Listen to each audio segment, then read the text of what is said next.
Hey everybody, we are moving on into colonial disruption and economic challenges.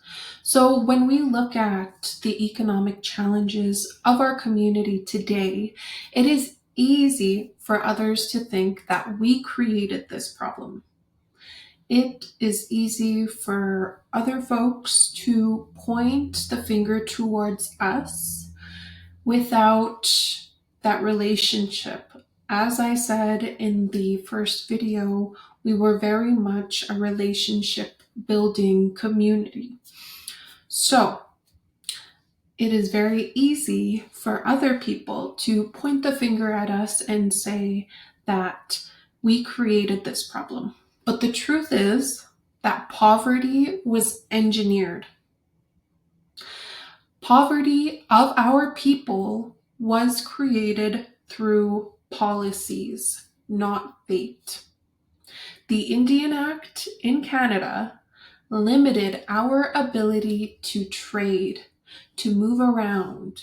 It restricted our access to land and resources, and it even prohibited our ability to gather as a community or govern our own people. This caused us to endure social abuse, financial abuse, environmental abuse, and spiritual abuse.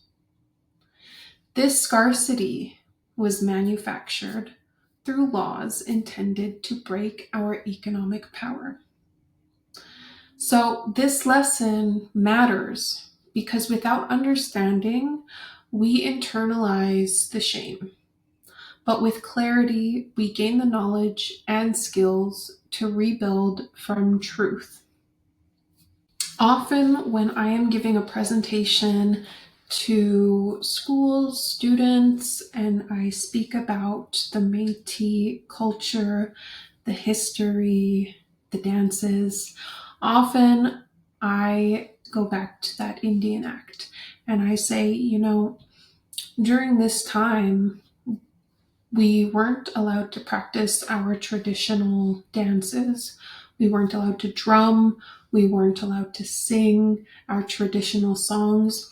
And we weren't allowed to have gatherings with our community.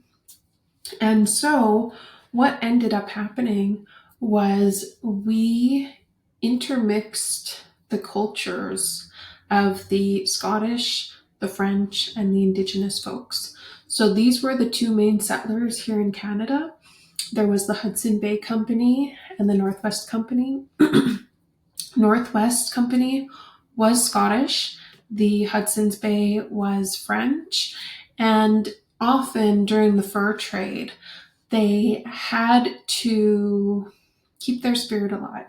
And they kept their spirit alive through their music, their dances, and their storytelling in each dance. So when we built families with these newcomers, we inherited a lot of those stories because we were the children of the folks who intermarried with our Indigenous folks. So, when we Métis dance, we see a lot of French footwork in there. We see a lot of Scottish dances and storytelling. I know for the broom dance and the sash dance, both of them replicate the Scottish sword dance. And often our footwork is the French footwork. And so, some of our changes represent our traditional Indigenous footwork as well. So it is all very much a mixture. And during this time, the reason why they call the Red River Jig the national anthem is because anywhere you go in Canada, Indigenous folks will know this dance.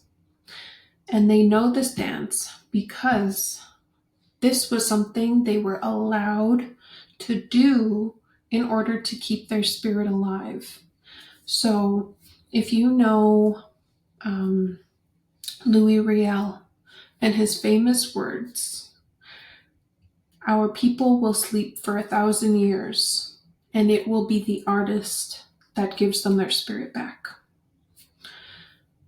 This art has kept our spirit alive for so many years, and I'm very proud of my heritage. I'm very proud of my culture. I'm very proud of my knowledge. And in the next video, we will be going into Indigenous government, Indigenous governance, and economic authority. Okay, so I will see you guys in the next one.